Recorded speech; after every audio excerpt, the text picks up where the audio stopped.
Dr. Gregory Ortner here. Thank you all for coming over to this channel. If you like the content, give me a thumbs up. If this is your first time visiting this channel, please hit the notification bell so you do not miss a video when they are uploaded. Today, I have a very exciting video that I want us to talk about.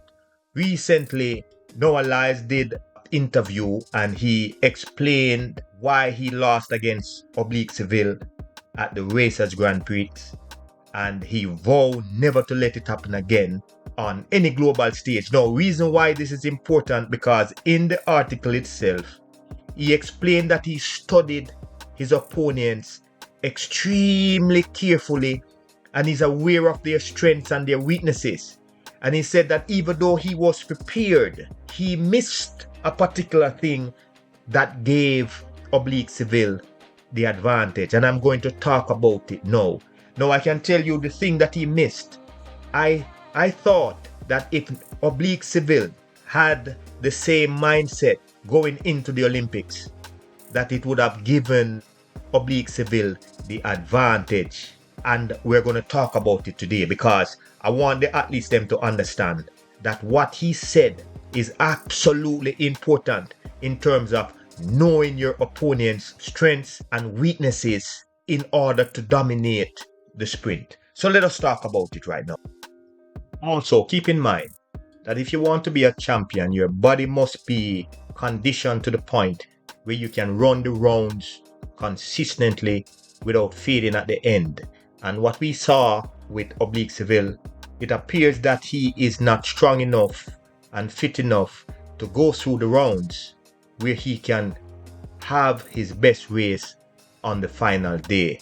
And in this case, it shows that running one round is good, but you must be able to run consistent rounds if you are to be a champion. And I think right now a lot of people are questioning Oblique Seville's fitness, mindset, and preparation.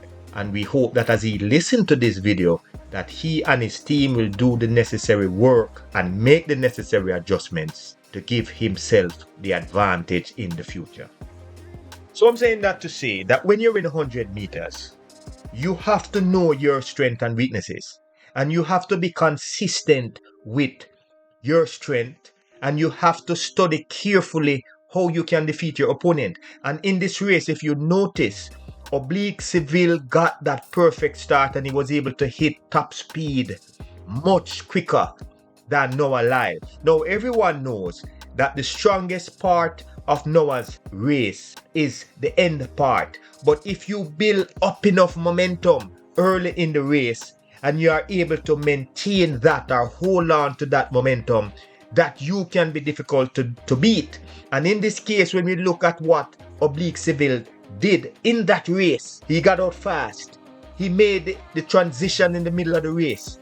When Noah was coming on, it was way too late because Oblique Seville was just too good that day, and he said it. But one of the things I found after the race, I could tell that Noah was extremely upset, even though he tried to play it off.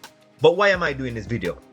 I'm doing this video because I want the athletes, the Jamaican athletes, to understand that it is more than running fast from the beginning to the end. It's about knowing what you're doing. It's about studying your opponents. It's about understanding your strengths.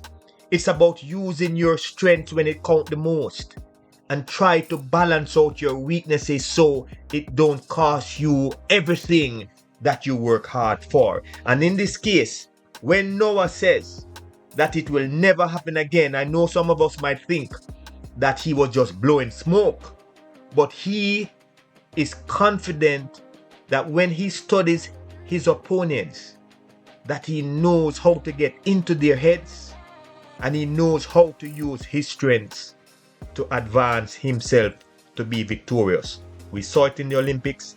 We saw how he was able to defeat Kishane Thompson. So it is obvious that he is fully prepared. He's not just physically prepared, he's also mentally prepared. And if you want to defeat an athlete such as a Noah Lyles, you have to be ready, you have to be fit, you have to be able to use your strengths to the fullest, and you have to be able to balance out your weakness so you don't end up paying that hefty price at the end of the race.